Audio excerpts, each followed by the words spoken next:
Welcome. We are so glad you could join us today. We're about to jump straight into the strategic core of one of the biggest software companies on the planet.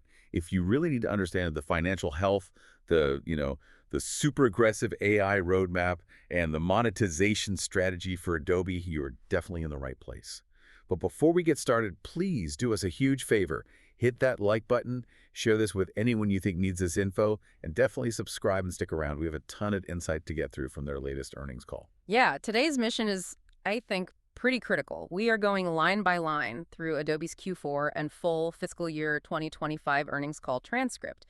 And this isn't just about looking at past results. No, not at all. This is really a declaration from them. It's their AI-first roadmap heading into FY26 and really beyond. That's a perfect way to put it. Our goal here is to pull out all the critical nuggets, the answers that the execs, Shantanu Narayan, David Wadhwani, gave during the Q&A about how they plan to turn this massive user adoption into actual profitable revenue. And the timing on this couldn't be better because the big question the market has for Adobe right now really just comes down to one word: monetization. Exactly. They've proven they can get users. The proliferation is there. Now they have to prove they can convert them at scale. All right, let's get into it. Let's start with their prepared remarks, the high-level view of FY25. For a company of this size, I mean, the fact that their whole story can be summed up as acceleration driven by AI is just a massive vote of confidence. It's huge. And Shantanu Narayan himself, the CEO, he really emphasized that this success wasn't just stable. He said it was fueled by AI-influenced and AI-first ending ARR, which, and this is the key part, actually gained momentum through the year. So it's not a fad, it's the engine. It is the central engine of growth right now. It's not some side experiment. And you can really see that when you look at the financials. For the full year, FY25, it was a record. They brought in $23.77 billion in revenue. Which is a solid 11% year-over-year increase. That's, very healthy growth at their scale. And what about profitability? The story seems just as strong there. It is. If you look at non-GAAP EPS, which is earnings adjusted for some one-time items, that came in at $20.94. That's up 14% year-over-year. Okay, that's good. But the number that really jumps out is the GAAP EPS. That grew an incredible 35%, up to $16.70. Whoa, okay, hold on. A 35% jump in GAAP EPS that's significant. What's behind such a big gap between the GAAP and the non-GAAP growth? Well, that kind of difference, it usually points to really excellent execution on cost management. They're not just growing revenue, they're controlling their underlying costs so effectively that more of that money is flowing straight to the bottom line. It's operational discipline on top of the innovation. And beyond just profit, their capital position is, it's a fortress. They generated over $10 billion in operating cash flows. But it's what they did with that cash that I think speaks volumes. They did record share repurchases. We're talking nearly $12 billion. $12 billion. And that reduced their outstanding share count by over 6%. What does a move like that, a 6% reduction, actually signal to the market? It's a loud and clear signal. When a company spends $12 billion to buy its own stock, management is basically shouting that they believe their long-term opportunity is way bigger than the current stock price suggests. It's an aggressive, very confident move. And they still have more firepower left, right? Oh, yeah. They still have almost $6 billion remaining on their current authorization. So returning capital to shareholders is clearly a core part of their strategy. Okay, let's talk about future revenue, the backlog. Right. We have to look at RPO and CRPO. Right. So remaining performance obligation, RPO, that's basically all the future revenue they already have under contract. That number swelled to $22.52 billion. Wow. Which is up 13% year over year.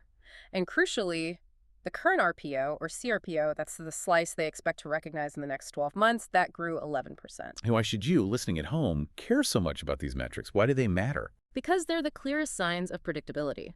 When you see sustained double-digit RPO growth, it tells you two things. One, customers are signing bigger, longer deals, which means they're sticky. And two, it gives Adobe a super stable foundation for their future guidance, no matter what the economy does next quarter. All right, let's drill down a bit. Let's look at the two big segments, starting with digital media, or DM. That's where you find Creative Cloud, Document Cloud, all the famous stuff. Right. And DM was the giant, as usual. It delivered $17.65 billion in revenue for the year, also growing at that same 11% clip. But the really vital metric here is ending ARR, annualized recurring revenue. And how'd that look? It hit $19.2 billion. That's an 11.5% year-over-year increase, and they actually beat their own internal target, which was 11.3%. So they beat their own forecast. How are they driving all that new recurring revenue? They gave a pretty specific breakdown. Over 75% of that new DM ARR came from, the basics, getting new subscribers, cross-selling, and upselling existing customers to higher value plans. Okay, so that's three-quarters of it. What about the other 25%? That's where it gets interesting. The rest came from what they call value-based pricing. Which is basically charging more for the new AI features, right? Exactly. It confirms they're successfully monetizing things like Firefly. They're not just raising prices across the board. They're adding a premium for the real, tangible value that the generative AI features deliver. It's innovation paying off directly. Okay, let's switch gears to the other side of the company. Digital Experience, or DX. This is their marketing and data platform business. DX also had a record year. It hit $5.86 billion in revenue, which is up 9%.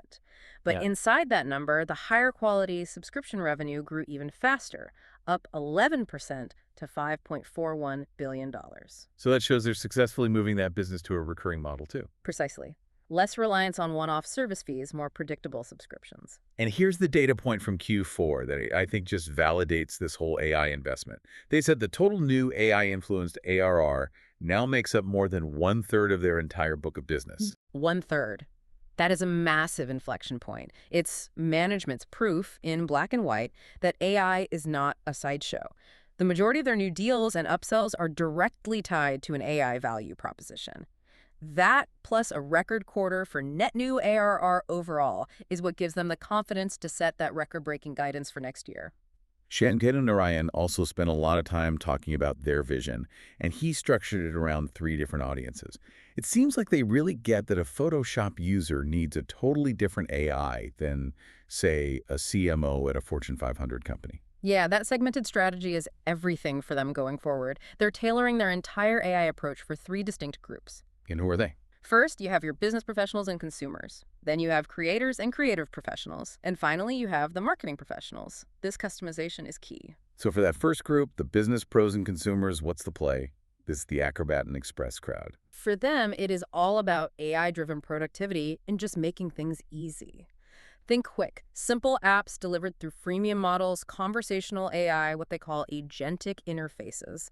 The goal is to serve billions of users, not just high-end artists. And that's a huge contrast to the strategy for the actual creators and creative pros. A total contrast. That audience demands power and precision, the Photoshop and Illustrator users.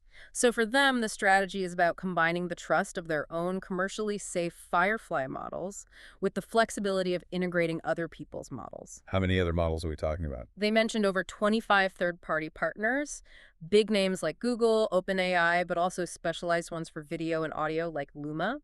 It ensures the professional has every single tool they could possibly need all in one place. And then for that last group, the marketers in the digital experience segment. Yeah. For them, the focus is totally different.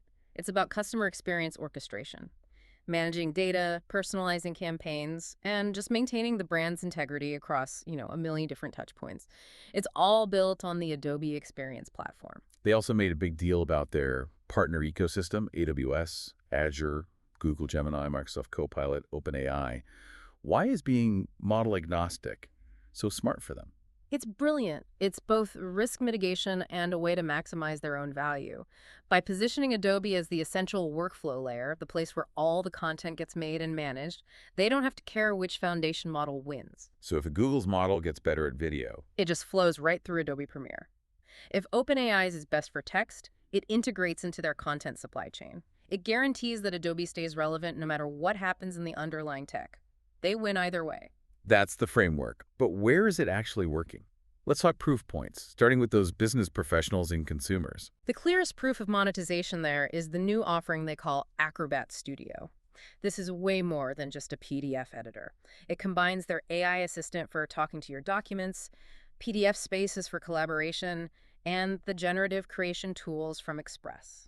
And how's the uptake? It seems like it's been incredibly fast. It's been staggering, really. They reported that in Q4, nearly 50% of their big enterprise customers who were renewing their Acrobat licenses upgraded to the new studio offering. When half your big customers immediately jump to the more expensive AI-powered version, you know you've got a winner. It's a very, very effective conversion tool. And this all feeds a funnel that is just massive. Acrobat and Express now have over 750 million monthly active users, growing 20% a year. The momentum is just huge. It proves the freemium strategy is working. They get people in the door with the free versions, and then they convert them to paid tiers, like the 25,000 businesses that bought Express or Studio for the first time in Q4 alone. Okay, let's pivot to the creative professionals. The metric that really stood out to me here was about the Firefly AI. They said generative credit consumption increased 3 times, quarter over quarter. A 3x multiplier, quarter over quarter. That is not just growth, that's explosive adoption. It shows that pros are moving way past just playing around with it. They're integrating generative AI deep into their daily high-value work. And that consumption model is directly tied to revenue, isn't it? Oh, absolutely. That's the beauty of it. As people burn through the credits that come with their plan, they're forced into a decision. Either upgrade to the higher value Creative Cloud Pro plan, which comes with more credits, or buy an add-on pack. So proliferation is now leading directly to monetization. Aggressively. And you see it in the freemium numbers there too. Their creative freemium user base, Firefly, Express, Premiere Mobile, grew over 35% to more than 70 million users. Okay, last group. The marketing professionals and the digital experience segment. Let's talk about the Adobe Experience Platform. AEP is their customer data platform, and the scale is just, it's hard to wrap your head around. It processes over 35 trillion segment evaluations and 70 billion profile activations per day. Per day. And that scale is driving real money. Subscription revenue for AEP and its apps grew over 40% year over year. But the data point that should honestly terrify every marketer out there came from the Adobe Digital Index. A 760% increase in generative AI traffic during the holiday season. That one figure explains so much about their strategy right now. It's the reason for their new agentic web solutions, and of course, it's the core reason for the pending SEMrush acquisition. A 760% jump it's a paradigm shift. It means the entire way people find products just changed overnight. Is the SEMrush deal basically Adobe buying insurance against AI disruption? That's a great way to put it. SEMrush is the expert in SEO and this new field, generative engine optimization, or GEO. If AI agents are giving people answers instead of a list of links, marketers desperately need tools to make sure their brand shows up in those answers. So this is about controlling the brand narrative in an AI world. Exactly. Combining SEMrush's visibility tools with Adobe's content creation platform gives marketers a unified dashboard to manage their brand across their own websites, LLMs, and traditional search. They expect that deal to close in the first half of 2026. Okay, with all this momentum, let's look at the guidance. What are they forecasting for next year? The guidance is all about confidence. They're targeting total revenue between $25.9 and $26.1 billion, and non-GAAP EPS is projected to be between $23.30 and $23.50. But the number we really care about, the key forward-looking metric, is that ARR growth target. That's the one. They are targeting total ending ARR growth of 10.2% year over year. In dollar terms, that translates to a target of about $2.6 billion in net new ARR. And they were very clear about this. They didn't mince words. They called it their highest ever starting target for total net new ARR. That $2.6 billion goal is the clearest signal possible. They expect all this adoption, the 3x credit use, the studio upgrades, to turn into hard subscription dollars in FY26. It is. It suggests they believe the AI investments have fundamentally changed their growth trajectory, and they're planning to do it while staying incredibly profitable, targeting a non-GAAP operating margin of around 45%. We've gone through the prepared remarks, the big numbers. Now let's get to the Q&A session. This is where, things often get much more interesting. It's where the analysts really push them off script. The Q&A is so important because it gets right at the market's main skepticism, which is how exactly does all this AI investment turn into predictable, accelerated growth that justifies the stock price? Right. Let's see how they handle those tough questions. First up was Mark Murphy from JP Morgan, and he asked about something called Firefly Foundry. Yeah, this is a huge enterprise play for them. He wanted to know about the early use cases and the economic potential of Foundry, which is Adobe's service for creating custom, private AI models for big companies. So this isn't for individual creators. No, this is a core part of their Gen Studio offering, designed to completely overhaul the enterprise content supply chain. And the main selling point isn't just speed, it's security and brand control. How so? Foundry lets a big company, say a media giant, take Adobe's foundation models and train them exclusively on their own internal private content and brand guidelines. So you get a private, brand-safe, hyper-efficient content engine that knows your style. They mentioned a specific deal, a $7 million sale. Is that a one-off, or is this really scalable? They use that example to show how scalable it is. It was a $7 million sale with a media company for Foundry plus their services. And the key was that they could train the models in just 2 to 3 months. Which let that company do what exactly? It let them not only save money on content production, but also, and this is more important, it let them create brand new revenue streams. Things like generating thousands of personalized social media clips or personalizing fan engagement in a way they never could before. So the ROI is about making money, not just saving it. That's the pitch. Shantanu Narayan said the long-term vision is to create a specific foundry for every single brand, every single TV show or movie. They're selling mass automation of content creation. That's a very high-margin business. Okay, next up we had Matt Swanson from RBC Capital Markets. He asked a more fundamental question about ROI. Basically, how do you justify the price tag of integrating Creative Cloud and Experience Cloud for the enterprise? This is the kind of question that gets big projects greenlit or killed. And Shantanu's answer leaned into Adobe's single biggest advantage. They are the only company that can close the entire loop. What do you mean by close the loop? They can track everything from the initial creative idea to delivering content through ad networks to analyzing the website traffic and conversion, and finally, tying it all back to the actual sales results. No one else can connect all those dots. So the value is in the end-to-end measurement. Exactly. And David Wadhwani put some hard numbers on it. He said marketing departments spend 10 to 20% of their budget just on creating content. Gen Studio not only cuts those costs, but more importantly, it lets them create way more personalized content way faster. The ROI comes from making their existing marketing spend much more effective. Right. Okay, next we had Ivan Yi, who was asking a question on behalf of Alex Zukin from Wolf Research. He wanted more details on this SEMrush acquisition. And this goes right back to that terrifying 760% surge in generative AI traffic. Shantanu basically confirmed the acquisition is a direct response to what is now the #1 concern for marketers: brand visibility in a world where LLMs are the new search engine. So it's about controlling what the AI says about your brand. Precisely. Traditional SEO is not equipped to handle that. SEMrush brings that expertise in SEO and this new field, GEO, generative engine optimization. And what's the end result for a marketer when you combine SEMrush's tools with Adobe's platform? You get a single control panel, a way to manage how your brand appears across your own website, in LLM answers, and in traditional search. Shantanu also mentioned it will help Adobe's own marketing team figure out how to spend their money more efficiently, which is a great internal use case. Then we got a really tough question from Keith Weiss at Morgan Stanley. He basically asked, when is all this user growth, this proliferation, going to show up as a real acceleration in the main financial metric, total ARR growth? This was the big one, the $2.6 billion question. And Shantanu had to address that skepticism head on. He framed Q4 as an inflection point in the early indicators. And he presented that record-high FY26 guidance as the direct proof that the conversion is happening right now. And he offered specific proof points for each user group to back that up, right? He did. For the business users, the indicator is the month-over-month growth in freemium usage of Acrobat and Express.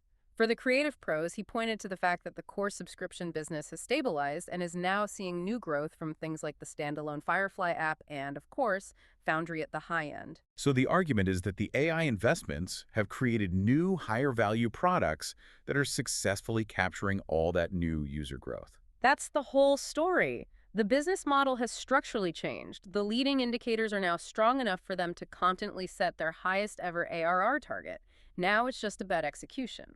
Okay, we also had a question from Shelley Cohen on behalf of Mark Mordler at Bernstein.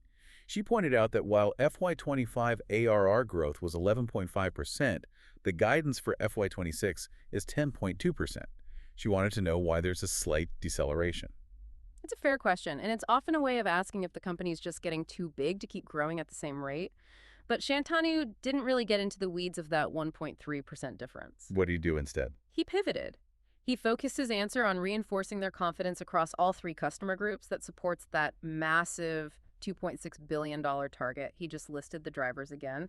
Acrobat Studio, Firefly and Creative Cloud Pro, Gen Studio, SEMrush. The message was, we have so many different ways to grow that the overall number is solid. Got it. Now, this next one from Jake Roberge at William Blair was pretty strategic. He asked how they plan to monetize users when they're not even in an Adobe app, like when they're using ChatGPT or another LLM. Yeah, this is a question about the future of creativity, and their answer was fascinating. They see these external LLMs as a great top of funnel, a new way to reach users they would never get through traditional marketing. But there's a technical component to making that work, right? Something about a protocol. There is. Their whole strategy here depends on LLMs adopting something called Model Context Protocols, or MCP endpoints. It's a technical standard that lets Adobe break down its powerful tools like Photoshop into little APIs that an LLM can call on. So to put that simply, is Adobe trying to make every other AI platform rent their professional editing tools? That's a perfect way to think about it. Instead of the LLM trying and probably failing to do a complex edit, it just calls the Adobe API. The user gets a professional result inside their conversational chat. It's a brilliant way to funnel people from a free chat experience toward a paid Adobe plan when they need real power. We had Michael Turin from Wells Fargo who wanted more detail on that 3x generative credit consumption number. He asked what role third-party models played and who Adobe wants to see win the AI model race. David Wadhwani jumped on this one. First, he clarified that the credit model is a direct revenue stream. People use their credits, they run out, they buy more. Simple. But why the 3x jump? It wasn't just one thing. No, he said it was a multiplier effect across 4 different vectors at once. 1, more apps are now using credits. 2, more media types. He specifically called out a huge inflection in video. 3, more use cases, from brainstorming to final production. And 4, more models Adobe's own, plus all those partners. So every time they add a new feature or a new partner model, consumption can just spike. It creates an exponential effect. Right. And on the question of who they want to win, he was very clear. They have a model-agnostic vision. Their goal is not to pick a winner, but to work with all the great model providers. They want Adobe to be the one place where creators go to use any and all of them. Okay, last question. Keith Bachman from BMO. He asked about the core business. Is paid seat growth going to stay steady? And is pricing still a tool they can use with all the new competition? A really good question about the durability of the core business, and the answer was yes on both fronts. They expect strong seat growth, driven by converting that massive freemium user base up 35% into paid plans. And what about pricing? Can they still charge a premium when there are so many free AI tools popping up? Absolutely. Wadhwani pointed to the strong migration to their high-end Creative Cloud Pro plan as proof. Professionals are willing to pay a premium for generative AI that is safe for commercial use and integrated directly into their workflow. He said value-based pricing was a significant contributor to their growth this past year. And they mentioned one more thing, an additional rocket engine for growth. Right. And that's the automation layer, Firefly Services and Foundry. This isn't about selling one more seat license. This is about selling a massive operational upgrade to entire enterprises. It's a completely separate, high-margin revenue stream that will drive their growth at the very top end of the market. That was an incredibly detailed look at where Adobe is headed.